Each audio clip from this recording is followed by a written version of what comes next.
한겨울 한밤중 나는 2살 된 아들을 품에 안고 차디찬 골목길을 맨발로 걷고 있었어요.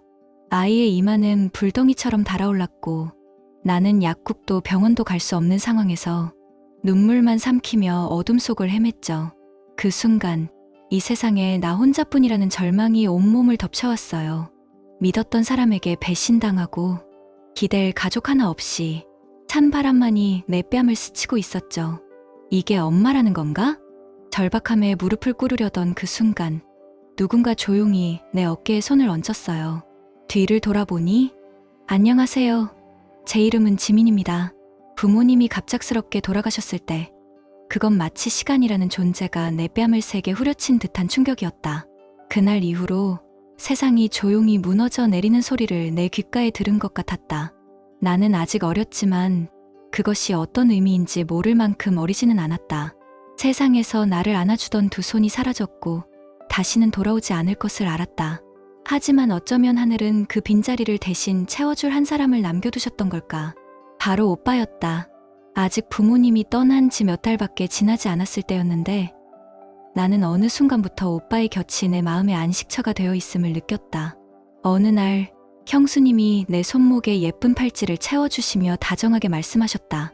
이 팔찌 내 손에 더 잘 어울리는 것 같아. 나는 당황해서 대답했다. 형수님, 이건 시댁 쪽에서 받은 거잖아요. 직접 하셔야죠. 그러자 형수님은 부드럽게 웃으시며 말했다. 넌 내 동생이나 다름없잖아. 친정 쪽에서 준 거라지만 내가 해도 돼. 너랑 나랑 뭐가 달라? 그 순간 나는 말없이 웃었다. 예전에도 그랬다. 내가 학교에서 상을 받아오면 오빠는 나를 데리고 근처 카페에서 아이스크림을 사주며 작은 축하를 건네곤 했다. 오빠가 그때 태워주던 그 소형차, 그리고 창밖으로 스쳐 지나가던 여름 햇살과 웃음소리, 그 기억은 아직도 내 가슴에 따뜻하게 남아있다. 형수님은 매일 아침 내 아침밥을 챙겨주셨고 그 모습에 나도 모르게 웃음을 터뜨리곤 했다. 그분과 함께하는 일상은 마치 구름 위를 걷는 듯 가벼웠고 꿈을 꾸는 듯 평화로웠다. 문득 물은 적이 있었다. 형수님, 왜 저한테 이렇게까지 잘해주세요? 그 질문에 형수님은 잠시 미소를 지으셨고 부드럽게 대답하셨다. 진심이라는 건 꼭 혈연이 아니어도 가능한 거야. 마음이 닿는다면 누구든 가족이 될 수 있어. 그렇게 우리는 셋이서 조용하지만 따뜻한 가족이 되었다. 매일 저녁엔 함께 앉아 녹차를 마시며 오빠의 회사 이야기, 형수님의 요리 도전기, 그리고 내 학교 이야기를 나누었다. 그 시간이 쌓일수록 나는 조금씩 회복되어 갔다. 어느 날 형수님이 나를 데리고 명동 쪽으로 향했다. 추석이 다가오니까 예쁜 옷 하나 사야지. 내 얼굴엔 밝은 톤이 잘 어울릴 것 같아. 그날 형수님의 말은 내 마음속 오래된 상처를 살며시 덮어주는 부드러운 손길처럼 느껴졌다. 그리고 또 어떤 밤, 갑자기 전기가 나가자 우리는 옥상으로 올라갔다. 별이 총총히 박힌 하늘 아래 바람이 살며시 옷자락을 흔들던 그 밤에 오빠가 하늘을 가리키며 말하셨다. 엄마랑 아빠도 저기서 우리를 지켜보고 계실 거야. 우리가 이렇게 서로 아껴주는 모습을 보면서 분명히 미소 지으실 거야. 엄마랑 아빠도 저기서 우리를 지켜보고 계실 거야. 우리가 이렇게 서로 아껴주는 모습을 보면서 분명히 미소 지으실 거야. 그날 형수님의 말은 내 마음속 오래된 상처를 살며시 덮어주는 부드러운 손길처럼 느껴졌다. 그리고 또 어떤 밤, 갑자기 전기가 나가자 우리는 옥상으로 올라갔다. 별이 총총히 박힌 하늘 아래 바람이 살며시 옷자락을 흔들던 그 밤에 오빠가 하늘을 가리키며 말하셨다. 그 말에 눈물이 고인 채 하늘을 바라보며 속으로 되뇌었다. 엄마, 아빠 걱정하지 마세요. 전 괜찮아요. 정말 괜찮아요.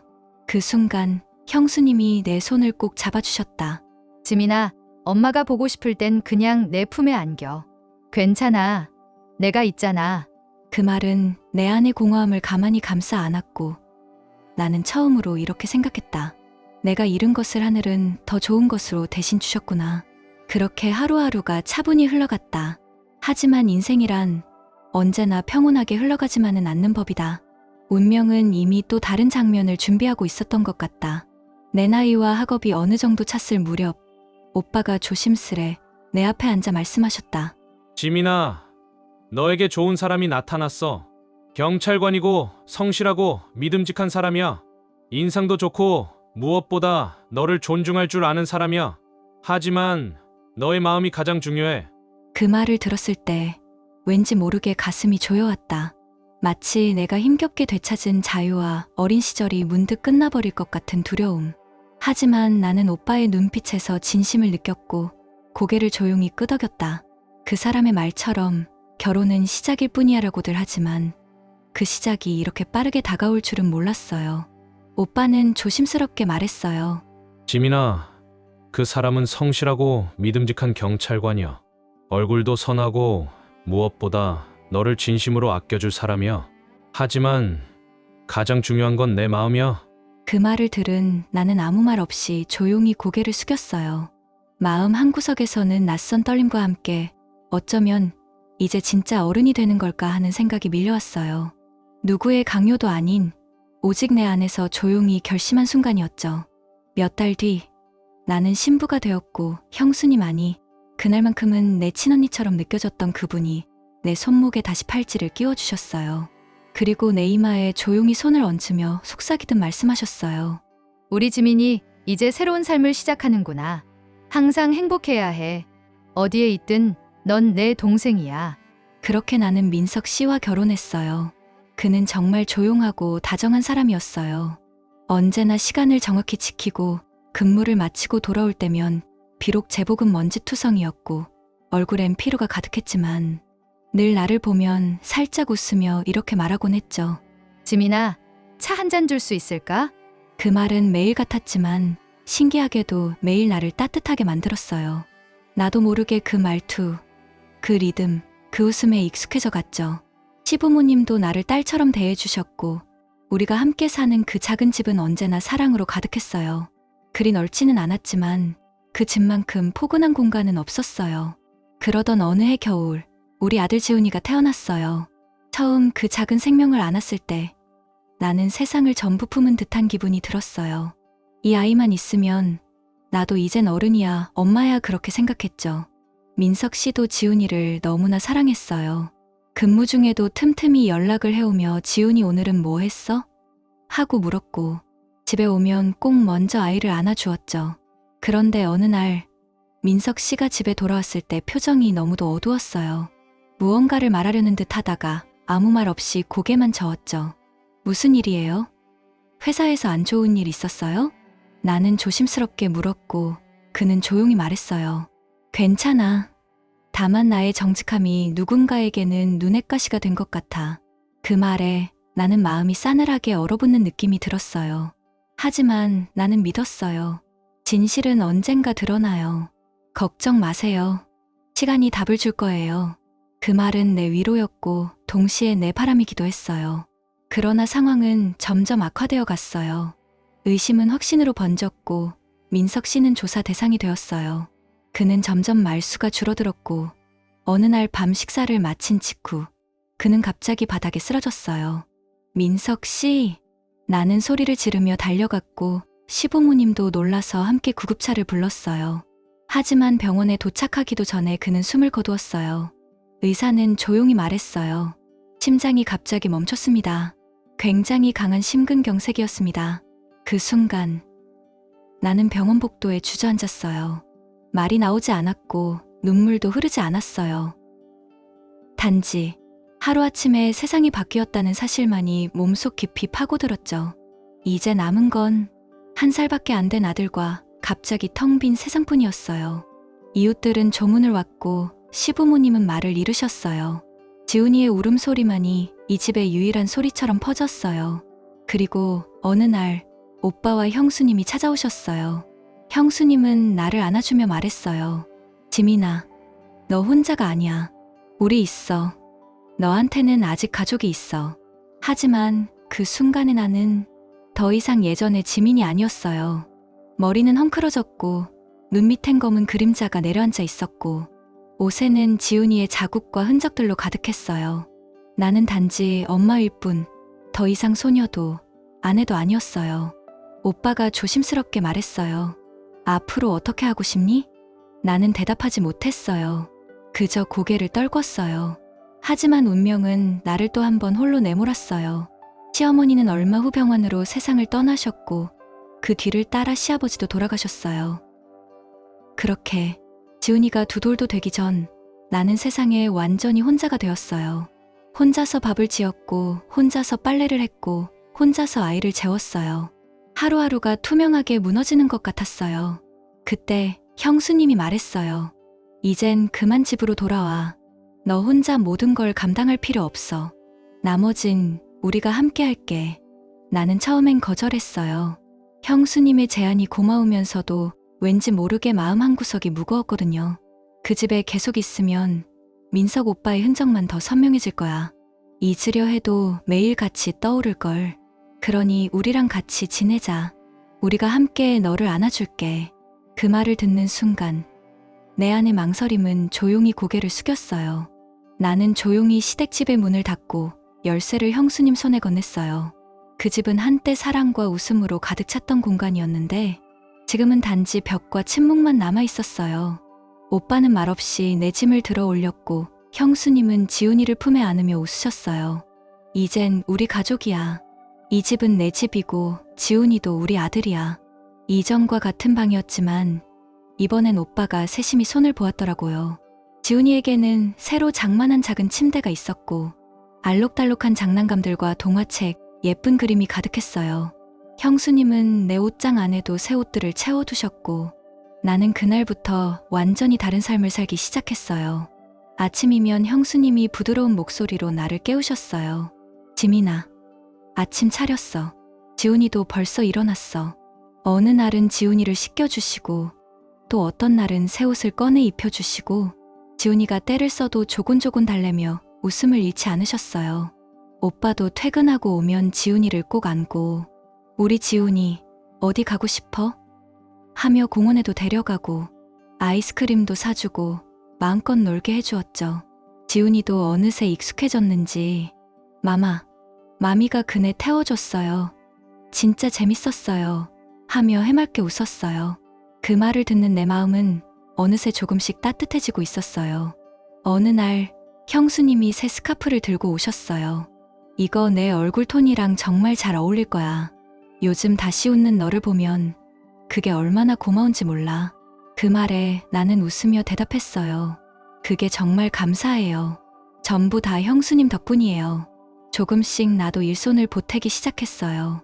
가끔 설거지를 하고 빨래를 접고 그러다 형수님이 말했어요. 지민이는 손재주가 좋아. 집에서 천천히 할 수 있는 일부터 시작해보면 어때? 그 말에 나도 고개를 끄덕였고 형수님은 주방 한쪽에 작은 공간을 마련해 주셨어요. 나는 그곳에서 핸드메이드 옷을 만들기 시작했어요. 예전에 시댁에서 일하던 두 아주머니가 지민 씨 솜씨 좋더라. 여기 옷 좀 맡길게요. 하며 옷을 가져다 주기 시작했어요. 형수님은 주문을 정리하고 까다로운 고객도 친절하게 대응하는 법을 알려주셨어요. 이분은 조금 예민하니까 먼저 끝내주는 게 좋아. 그렇게 하루하루 일이 생기고 손님도 늘어나기 시작했죠. 지훈이는 근처 어린이집에 다니기 시작했고 나는 매일 아침 옷을 입혀서 배웅했어요. 하지만 사실 점심 도시락은 준비할 필요도 없었어요. 형수님이 이미 다 챙겨두셨거든요. 심지어 내가 낮에 쉴 수 있도록 방에 작은 쿠션과 따뜻한 담요까지 준비해두셨어요. 그 배려에 가슴이 먹먹해졌어요. 어느 날 오빠가 조용히 내게 말했어요. 지민아, 넌 이제 완전히 달라졌어. 다시 스스로를 일으켜 세웠고 내 자신을 지켜냈어. 정말 자랑스러워. 나는 조용히 대답했어요. 그건 오빠랑 형수님 덕분이에요. 두 분이 없었으면 저도 어떻게 됐을지 몰라요. 형수님은 내 옆에 앉아 이렇게 말했어요. 지민아, 넌 우리의 책임이 아니라 우리의 기쁨이야. 그 말은 그냥 말이 아니었어요. 마치 오래도록 외로웠던 내 마음에 따뜻한 봄바람이 스며드는 듯한 느낌이었죠. 이 삶은 더 이상 예전 같지 않았어요. 하지만 지금은 고요하고 평화로웠어요. 어느 날 저녁 지훈이가 내게 와서 말했어요. 엄마, 마마가 말했어요. 나는 마마의 아들이래요. 나는 웃으며 물었어요. 그 말이 좋니? 응. 마마가 초콜릿도 줬어. 나는 조용히 고개를 끄덕였고 마음속으로 간절히 기도했어요. 부디 이 사랑이 변치 않기를, 부서졌던 내 삶이 이제는 더 단단하게 이어지기를. 그때 나는 알았어요. 오빠와 형수님은 단지 내 삶의 버팀목이 아니라 이제는 내 집이 되어 있었다는 걸, 다시 살아가는 법을 나는 배워갔어요. 지금 생각하면 그때의 나는 누구보다 단단해지고 있었죠. 마치 바람에 휘날리던 얇은 나무잎이 시간이 지나 단단한 나무 껍질이 되어가는 것처럼요. 그러던 어느 날 저녁 형수님이 조용히 내 옆에 앉으셨어요. 그리고 낮은 목소리로 말하셨어요. 지민아, 그 집은 이제 너한테 필요 없는 곳이야. 내가 거기서 살 것도 아니고 거기엔 이젠 아무도 없잖아. 그냥 미래를 위해서라도 정리하는 게 낫지 않을까? 나는 잠시 아무 말도 하지 못했어요. 그 집은 나에게 단지 공간이 아니었으니까요. 그곳엔 민석 오빠와의 시간, 시부모님의 따스한 말, 지훈이의 첫 울음, 모든 게 담겨 있었어요. 하지만 형수님은 다시 조심스럽게 말을 이으셨어요. 오빠는 감정적으로 생각하는 스타일이잖아. 그래서 내가 뭘 하려 하면 늘 좀 더 생각해보자고 말하지만 현실은 다르잖아. 만약 나중에 민석 오빠 쪽 친척이 나타나서 집에 대해 뭐라고 하면 그땐 정말 골치 아파질 수 있어. 나는 고개를 숙였어요. 그리고 형수님은 한마디를 덧붙였어요. 무작정 기다린다고 해결되는 건 없어. 지금 정리하는 게 오히려 더 현명한 방법이 될 수도 있어. 형수님의 눈빛엔 뭔가 말하지 못한 듯한 망설임도 섞여 있었어요. 그러다 그녀는 다시 조용히 말했어요. 그게 내 생각이라면 그렇게 해. 하지만 한 걸음 신중하게 가야 해. 며칠 동안 깊이 생각한 끝에 나는 결국 집을 정리하기로 마음을 먹었어요. 운 좋게도 예전에 관심을 보였던 지인이 매입 의사를 밝혔고 2주 안에 모든 계약 절차가 끝났어요. 형수님은 내게 말했죠. 그 돈 은행에 넣으면 세금이 붙을 거야. 그리고 지훈이 생활비는 내가 감당하고 있으니까 이건 그냥 따로 잘 보관하자. 정말 필요할 때만 쓰면 돼. 나는 그 말에 고개를 끄덕였고 오빠는 아무 말 없이 조용히 나를 바라봤어요. 하지만 그 눈빛엔 어딘가 낯선 침묵이 흐르고 있었어요. 왠지 모르게 마음 한구석이 불편했죠. 그 후로 형수님의 태도는 오히려 더 따뜻해졌어요. 매일 나를 안심시키고 이건 지훈이 몫이야. 아무 걱정하지 마. 아무도 몰라. 완벽하게 안전하게 보관돼 있어. 그렇게 말하며 늘 다정했어요. 지훈이의 공부, 내 핸드메이드 작업, 집안일, 모든 게 평온하게 흘러갔고 나는 마치 평화를 되찾은 듯 느껴졌어요. 하지만 가끔 마음 한구석에서 정리된 집의 서류들을 다시 한번 보고 싶다는 생각이 들곤 했어요. 그럴 때면 형수님은 말했어요. 다 정리해서 파일에 넣어뒀어. 나중에 필요하면 꺼내줄게. 그 말에 굳이 더 묻지 않았지만 내 안의 의문은 조금씩 자라나기 시작했어요. 오빠는 요즘 들어 자주 늦게 퇴근했고 집에 돌아와도 뭔가 깊은 생각에 잠겨있는 모습이 많아졌어요. 어느 날 밤 모두가 잠든 후 나는 옥상에 앉아있는 오빠를 발견하고 조용히 다가갔어요. 오빠 무슨 일 있어요? 오빠는 잠시 나를 바라보다가 낮고 조용한 목소리로 물었어요. 지민아, 형수한테 그 돈 다시 돌려달라고 하고 싶단 생각 안 해봤어? 나는 멍해져서 대답했어요. 아니요, 그런 생각 한 번도 안 했어요. 오빠는 고개를 끄덕이더니 조용히 말했어요. 그래도 말이야, 무언가를 줄 땐 그걸 돌려받을 때에도 그 관계가 예전 그대로일 수 있는지 가끔은 그런 것도 생각해봐야 해. 그 말은 마치 바람처럼 조용히 스쳐갔지만 이상하게 마음 깊은 곳에 파문을 남겼어요. 나는 마음이 자꾸 가라앉았어요. 왠지 모르게 허전하고 설명할 수 없는 불편함이 스며들기 시작했죠. 하지만 형수님은 여전히 웃고 있었고 나를 위한 따뜻한 차를 손에 쥐어주셨기에 나도 그저 웃어 보였어요. 그때까지만 해도 모든 게 평온해 보였으니까요. 다음날 아침 평소처럼 형수님이 따뜻한 차를 들고 내 방에 들어오셨어요. 지민아, 오늘따라 표정이 좀 무거워 보여. 무슨 일 있어? 나는 그 순간 괜히 대화를 돌리려 했어요. 아니요, 그냥요 형수님. 혹시 그때였어요. 마치 내 안에 닫혀있던 문 하나가 삐걱 소리를 내며 열리는 느낌. 그 문 너머엔 아직 말로 꺼내지 못한 질문들이 숨어 있었고 그 질문들엔 아직 아무 답도 달리지 않은 채였어요. 오빠의 말들이 가슴속에서 맴돌았지만 형수님의 행동 하나하나는 의심이라고는 도저히 붙일 수 없는 따뜻함이었죠. 내가 자고 있으면 누구도 깨우지 않았고 일어나면 이미 따끈한 차가 준비되어 있었고 지훈이는 옷을 말끔히 입고 내 앞에 앉아 있었어요. 하루가 스스로 굴러가듯 진행됐어요. 어느 날 나는 형수님께 말했어요.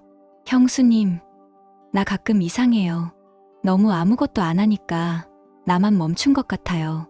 형수님은 조용히 웃으며 말했어요. 지금은 그냥 이렇게 쉬어도 돼. 지민아, 너 정말 많이 힘들었잖아. 이제야 겨우 편해졌는데. 알고 보니 형수님은 이미 새로운 일을 시작하셨더라고요. 동네 아주머니들을 위한 재봉틀 수업을 열고 계셨어요. 이거 언제부터 하신 거예요? 2주쯤 됐어. 너한테 말 안 했지? 괜히 너까지 신경 쓰게 만들까봐. 형수님은 집 옆 작은 공간을 월세로 얻어 작업실로 꾸며두셨고 그 안에는 재봉틀 여러 대가 나란히 놓여 있었어요. 천 뭉치들이 구석에 정리되어 있고 벽 한쪽엔 수강생들의 이름과 연락처, 수강료가 적힌 표까지 붙어 있었어요. 이렇게 큰 걸 내가 모르는 사이에 다 했구나. 나는 속으로 그렇게 생각했죠. 지훈이는 요즘 형수님과 보내는 시간이 더 많아졌어요. 형수님은 수업 도중에도 지훈이를 잘 챙겨주셨어요. 장난감을 건네주고 주스나 비스킷도 주고 오늘은 이모랑 미신기 소리 들으면서 놀았어.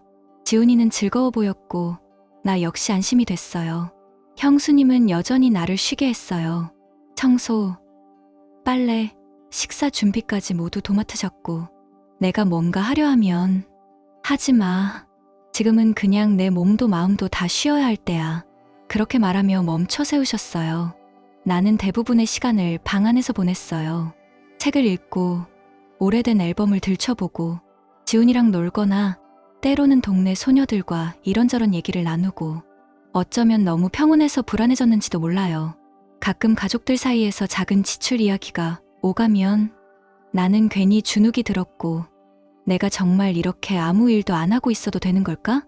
그런 생각이 들었어요. 혹시 내가 너무 연약해져 버린 건 아닐까? 어느 저녁 형수님이 수업을 마친 후 우리 셋은 옥상에 올라 따뜻한 차를 마셨어요. 지훈이는 비둘기를 보며 웃었고 형수님은 나를 바라보며 조용히 말했어요. 지민아, 내 웃음이 우리 집의 평화야.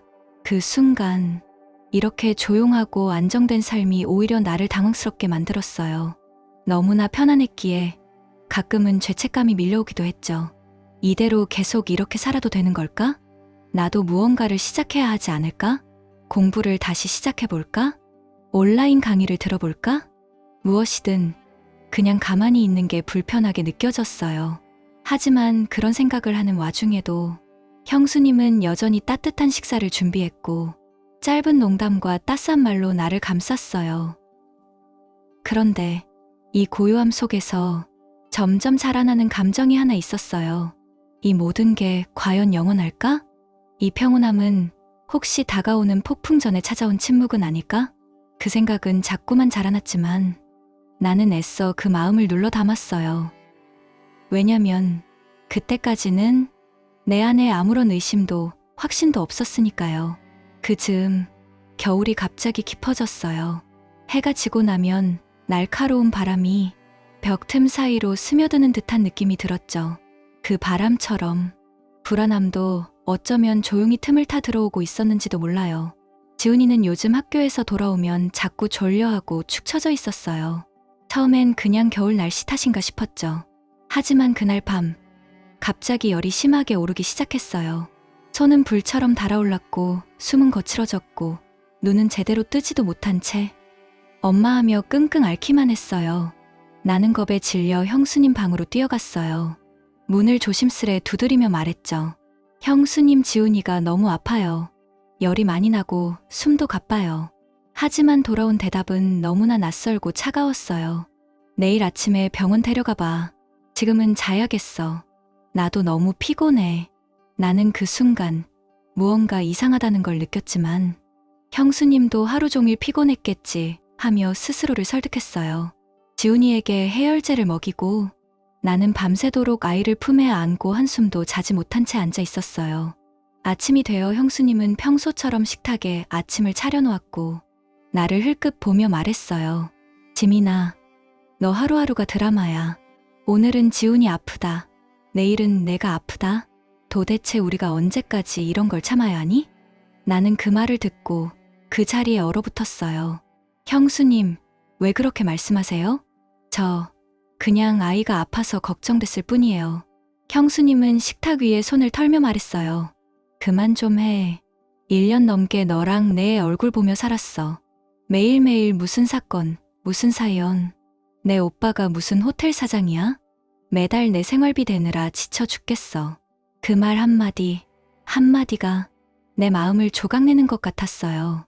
그동안 들은 적 없는 그녀의 속마음이 거칠고 명확하게 들려왔어요. 나는 조용히 입을 열었어요. 저 단 한 번도 뭔가를 요구한 적 없어요. 무언가 더 달라거나 부담을 드린 적도 없고요. 하지만 형수님은 내 말을 끊고 차갑게 말했어요. 이제 됐고 더 이상 말 필요 없어. 내 애 데리고 당장 이 집에서 나가. 우리 집에 더 이상 내 자리는 없어. 순간 내 발밑이 무너지는 것 같았어요. 형수님의 눈빛은 내가 알고 있던 따뜻한 그 사람의 것이 아니었어요. 그녀는 방으로 들어가 지훈이 옷가지와 내 물건들을 대충 가방에 쑤셔 넣더니 현관 앞에 던지듯 내밀었어요. 자, 이거나 챙겨. 그리고 지금 당장 나가. 나는 울먹이며 말했어요. 형수님, 저 지금 어디로 가요? 오빠도 지금 회사에 계실 텐데. 그녀는 이미 나를 향한 연민 따윈 없었어요. 아니, 난 이제 다 알아. 너의 본심도, 내 태도도. 너, 이 집에서 나가야 해. 안 그러면 내가 직접 경찰 부를 거야. 가정평화를 해치는 사람이라고 신고할 거니까. 그 말은 마치 차디찬 칼날 같았어요. 나는 멍하니 현관을 바라보며 서 있었어요. 지훈이는 내 품에서 울고 있었고 그 울음소리는 점점 떨리고 있었어요. 그때 형수님은 나를 등으로 밀쳤어요. 어서 꺼져. 나는 균형을 잃고 현관 밖으로 넘어졌고 그 순간 지훈이의 울음은 더 크게 터졌어요. 문은 거칠게 닫혔고 그 소리는 마치 우리 사이의 마지막을 봉인하는 소리 같았어요. 밖에는 겨울바람이 거세게 불고 있었어요. 나는 아이를 안은 채 차가운 밤 공기 속에서 한없이 서 있었어요. 그 집은 이제 더 이상 내가 돌아갈 수 있는 집이 아니었어요. 나는 지훈이의 몸을 꽁꽁 이불로 감싸 안고 한쪽 팔로는 아이를 꼭 끌어안은 채 바닥에 주저앉았어요. 겨울의 한기가 뼛속까지 스며들었고 아이의 작은 몸은 점점 축 늘어졌어요. 그 순간 숨이 멎을 것 같았어요. 나는 급히 근처 약국으로 달려갔지만 이미 문은 굳게 닫혀 있었어요. 옆집의 불빛을 보고 문을 두드렸어요. 처음에는 안에서 인기척이 없었지만 잠시 뒤 누군가 문을 열었죠. 그런데 나를 보자마자 문이 바로 닫혀버렸어요. 그 차가운 시선, 외면하는 눈빛. 그제야 나는 알았어요. 이 동네에서 나는 이미 쓸모없는 존재가 되어 있었구나. 나는 지훈을 품에 안고 속으로 다짐했어요. 아침이 오면 오빠한테 모든 걸 말하자. 더는 숨기지 말고, 더는 참지 말고. 새벽의 빛이 어스름이 번질 무렵 지훈과 나는 골목길 모퉁이에 쪼그리고 앉아 있었어요.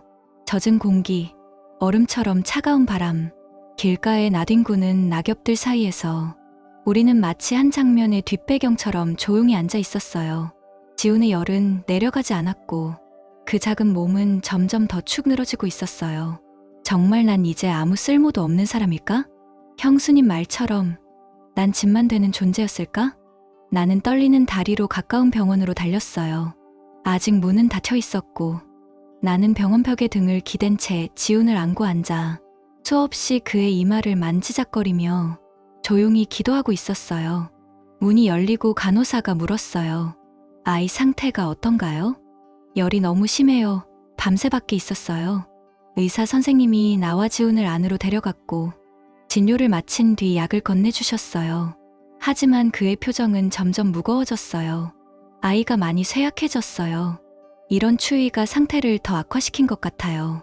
나는 수없이 고개를 끄덕였지만 사실 머릿속은 하였어요. 핸드폰도 없는 상태였고 며칠 전 고장난 이후 새로 살 여유도 없었어요. 나는 지훈을 안고 근처 기차역 외곽 벤치에 앉았어요. 주변엔 새벽 일을 기다리는 인부들과 손에 이불을 든 사람들이 삼삼오오 모여 있었죠. 그 중 한 노인이 조용히 내게 다가와 물었어요. 딸, 어디서 왔니? 바로 근처에 살았어요. 이젠 어디에도 속하지 않아요. 노인은 조용히 고개를 끄덕였고 잠시 침묵하더니 말했다. 괜찮을 거야. 하나님이 지켜주실 거야. 나는 지나가는 청년에게 간곡히 부탁해 전화를 빌렸고 오빠 번호를 눌렀어요. 하지만 계속 전원이 꺼져 있습니다라는 안내음만 들려왔어요. 지우는 이미 말라붙은 듯한 입술로 헐떡였고 손끝은 차가워졌으며 입술 주변은 푸르스름해졌어요. 나는 아이를 꼭 껴안고 조용히 눈을 감았어요. 그때 누군가가 내 어깨에 손을 얹었어요. 나는 천천히 고개를 돌렸고 그곳에 오빠가 서 있었어요. 여행 가방도 없이 구겨진 셔츠, 다크서클 진한 얼굴, 숨 가쁘게 달려온 듯한 이마의 땀방울, 그 모든 모습이 말해주고 있었어요. 지민아, 오빠는 조용히 내 팔을 붙잡았어요. 무슨 꼴이야, 이게 어쩌다 이렇게 됐어. 나는 아무 말도 못하고 오빠의 가슴에 얼굴을 묻었어요. 눈물이 터졌고 모든 감정이 한꺼번에 쏟아졌어요. 오빠는 말없이 지훈을 안아들었어요. 언제부터 이렇게 아팠던 거야? 어젯밤 열이 너무 심했어요. 형수님 방을 두드렸는데 문을 열어주지 않았어요. 오빠는 조용히 나를 바라봤어요. 그리고는 말없이 택시를 잡아타고 우리를 병원으로 데려갔어요. 가는 길에 나는 물었어요. 오빠, 미국에 간 거 아니었어요? 언제 돌아온 거예요? 오빠는 낮은 목소리로 대답했어요. 아니, 애초에 안 갔어. 뭔가 이상했거든. 그게 뭔지 확인하고 싶었어.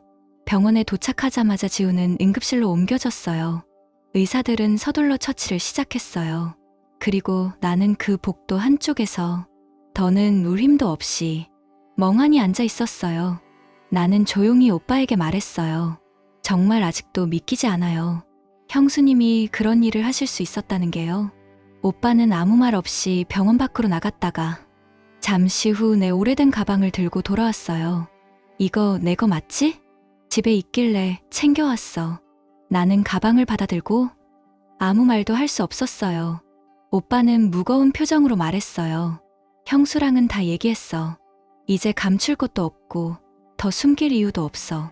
너는 지금 지훈이한테만 집중해. 나머지는 내가 처리할게. 며칠 뒤 지훈이 퇴원하자마자 오빠는 말했어요. 이제 우리 돌아가야 해. 정리할 게 아직 남았어. 깨끗하게 끝내야 하니까. 나는 지친 목소리로 물었어요. 형수님이랑 얘기하셨어요? 아니, 형수는 아직도 내가 미국에 있는 줄 알아. 그 오해 하나만으로도 충분히 진실을 마주하게 만들 수 있어. 우리는 말없이 차를 타고 집으로 향했어요. 내 팔에 안겨있던 지훈이의 온기가 느껴졌고 내 마음은 점점 더 무거워졌어요. 현관 앞에 도착했을 때 오빠가 초인종을 눌렀어요. 문이 열리자 형수님이 나타났고 나를 보는 순간 눈이 커졌어요. 하지만 곧 표정을 바꾸며 웃으며 말했어요. 어머, 지민아, 어디 갔던 거야? 내가 얼마나 찾았는 줄 알아? 오빠는 차가운 목소리로 대답했어요. 찾을 필요도 없었어. 내가 직접 내쫓았으니까. 형수는 당황한 듯 말했어요. 무슨 소리야? 나는 아침에 경찰에도 연락했어. 밤새 연락 안 된다고. 너 지금 나를 죄인 만들고 싶은 거야? 그때 오빠는 주머니에서 작은 기기를 꺼냈어요. 요즘 같은 세상에 거짓말할 땐 조심해야지. 모든 게 기록으로 남으니까. 그는 플레이 버튼을 눌렀고 현관 앞 CCTV 마이크에 녹음된 형수의 음성이 울려 퍼졌어요. 지금 당장 꺼져. 우리 집엔 내 자리 없어. 아이 데리고 나가. 형수님의 얼굴은 순식간에 새하얘졌어요. 그 카메라 어떡해? 오빠는 서랍에서 작은 캠을 꺼내 보이며 말했어요. 말할 기회 줬잖아. 스스로 진심을 고백하라고. 근데 너 그 기회마저 짓밟았어. 그는 내 손에 한 통의 파일을 건넸어요. 이건 내 돈으로 산 부동산 관련 서류야. 내가 다 정리했어. 내 몫은 내가 가져가야 하니까. 그리고 조용히 덧붙였어요. 사실 어느 날부터 확신했어. 넌 이 집의 식구가 아니구나. 그제서야 형수는 입을 열었어요. 다들 나를 오해하고 있어. 나는 지민이 위해서 한 거야. 그래야 얘가 진짜 독립할 수 있다고 생각했어. 이 집에서 내보내야 비로소 제대로 설 수 있을 거라 믿었어.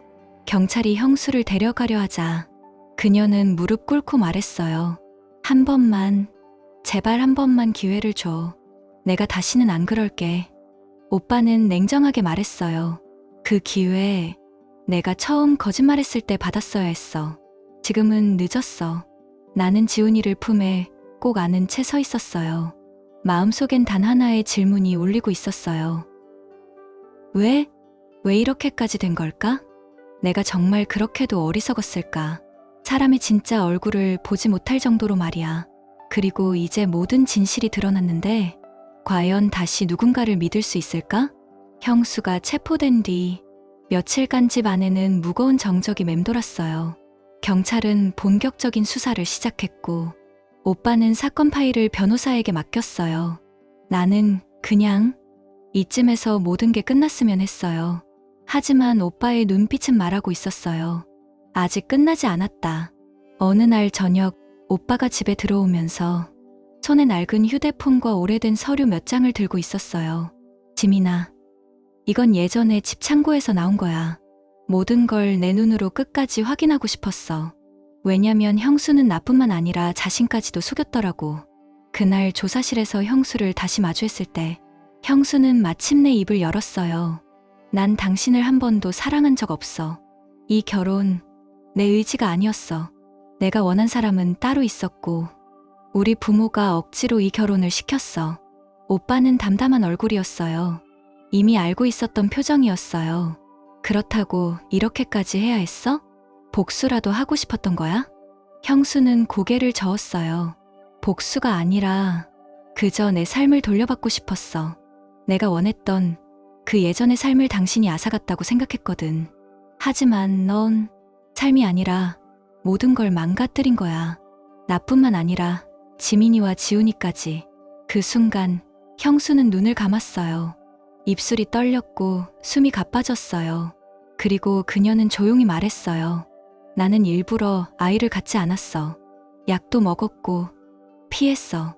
아이가 생기면 이 관계를 끊을 수 없을 것 같아서. 지훈이가 점점 당신과 가까워지는 걸 보면서 나는 두려웠어. 내 자리는 이제 없을 거라고 생각했어. 오빠의 표정엔 더 이상 분노도 없었어요. 그저 깊은 실망과 씁쓸함만이 남아 있었어요. 넌 내가 준 신뢰도 내가 함께 만든 가정도 다 버렸어. 지민이는 내 여동생이야. 난 너를 내 동생처럼 생각했어. 그런데 넌 적도 하지 않을 짓을 했어. 형수는 고개를 숙였어요. 나는 모든 걸 잃었어.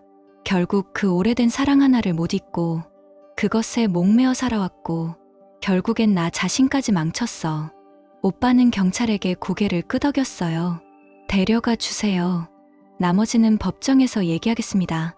우리가 집으로 돌아왔을 때 오빠는 조용히 소파에 앉아 있었어요. 나는 조심스레 물었어요. 오빠 정말 괜찮아요? 괜찮아, 지민아. 그냥 시간이 필요했을 뿐이야.